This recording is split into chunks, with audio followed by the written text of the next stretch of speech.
The Drari Council had been in a right state for 17 standard cycles. 3 hatchlings from the royal clutch had vanished without a trace from the nesting chambers deep within the volcanic moon of Paraxis 7. Every available warrior, every tracker, every sensor array across 4 star systems had been deployed. The dragon matriarch, Velra, had torn through asteroid fields and reduced abandoned stations to molten slag in her desperate search. Dragons did not lose their young. It was unthinkable, simply impossible. Yet the hatchlings, each no larger than a human child doll, with scales barely hardened and wings too small for atmospheric flight, had disappeared as if swallowed by the void itself.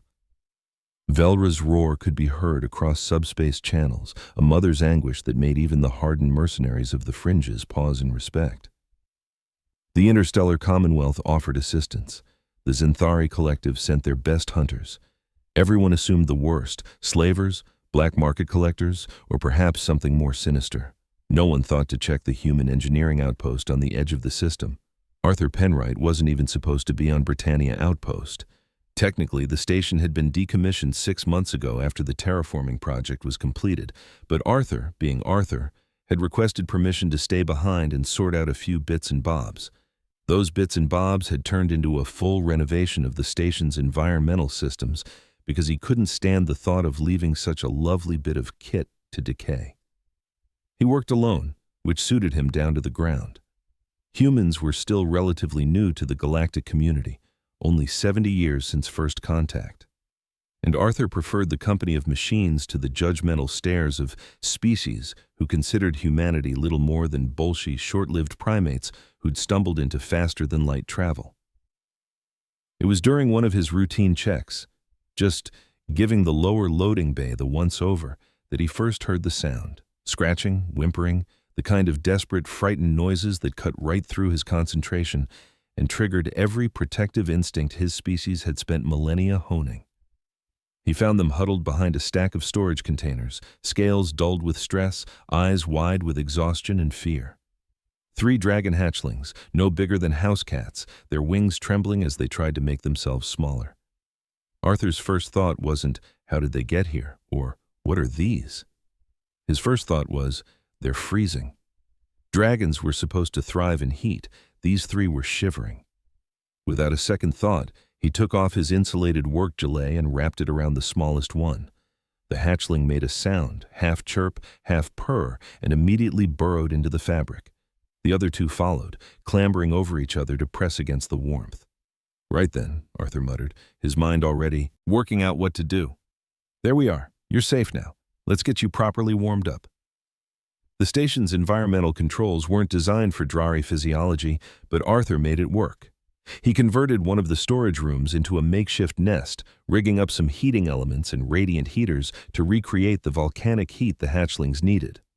He scavenged protein synthesizers to produce something approximating their natural diet, raw metals and minerals, which the hatchlings devoured with a desperate enthusiasm.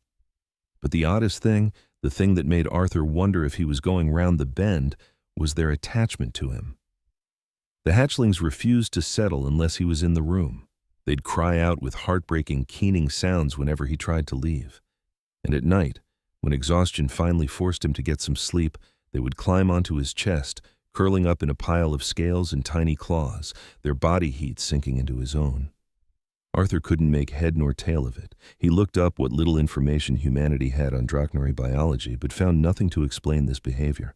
Dragons were meant to be fierce, independent, territorial. These 3 acted like imprinted ducklings.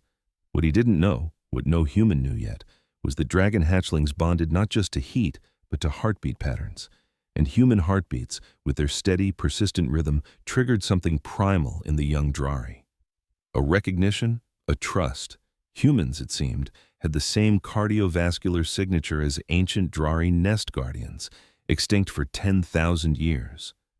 Velra found them on the 18th cycle. Her sensor sweep of the supposedly abandoned station picked up thermal signatures that made her heart stop. 3 small living sources of Draknari bioenergy clustered together in impossible proximity to a human life sign. She arrived with a full war flight, every warrior prepared for battle, for rescue, for revenge against whoever had dared take her children. What she found instead made her freeze mid-flight. Through the observation window of the storage room, she could see a human male, small by her standards, fragile as all his kind were, asleep on a makeshift bed. On his chest, curled in a contented pile, were her 3 missing hatchlings. They were clean and well-fed. Their scales had regained their luster, and they were purring, actually purring as they slept, their tiny heads rising and falling with the human's steady breathing. Velra's tactical officer hissed, "We breach on your command, matriarch," but Velra raised a claw for silence. She watched as one of the hatchlings stirred, nuzzling closer to the human's neck, watched as the human's hand, even in sleep, curved protectively around the smallest one. This wasn't a kidnapper. This wasn't a threat. This was something else entirely. When Arthur woke to find a 20-meter dragon staring at him through the window, he nearly jumped out of his skin. The hatchlings, sensing his panic, chirped in alarm and spread their tiny wings in what might have been an attempt at protection. Velra's voice rumbled through the station's comm system, translated by the AI. "Human, you are in possession of my children." Arthur swallowed hard, his engineer's mind cataloging all the ways this could go terribly wrong. They found their way into my loading bay. They were cold and scared. Well, I couldn't just leave them be, could I? A long silence. Then, "You kept them warm." "Yes. You fed them. Did the best I could with what was to hand. And they chose to stay with you." Arthur looked down at the 3 hatchlings, who were now looking between him and their mother with what he could only describe as conflicted loyalty. I suppose they did, yes." Another silence, longer this time. Then Velra did something that would be discussed in diplomatic circles for decades to come. She bowed her massive head. "The Drari are in your debt, Arthur Penwright. You have shown my children a kindness that transcends species. You have proven that humanity possesses something we thought unique to our kind, the instinct to protect the vulnerable, even at personal cost." Arthur blinked. "Oh, it was nothing, really. Anyone would have done the same." "No," Velra interrupted, her eyes glowing with an intensity that spoke of ancient wisdom. "Not just anyone. Many would have seen opportunity, profit, or threat. You saw children in need. That is not a common thing in this galaxy, but it is treasured." The hatchlings chirped, torn between their mother and the human whose heartbeat had become their home. Velra noticed, and in that moment she made a decision that would change human-Drari relations forever. "They may visit you," she said softly, "when they wish. For you have earned what few beings ever do, the trust of dragons." Arthur looked at the 3 small creatures on his chest, at their hopeful eyes and gentle purr, and felt something in his own chest tighten. "I'd like that," he whispered. And somewhere in the galaxy, humanity's reputation began to shift from aggressive newcomers to something else entirely. Protectors, guardians, friends to dragons.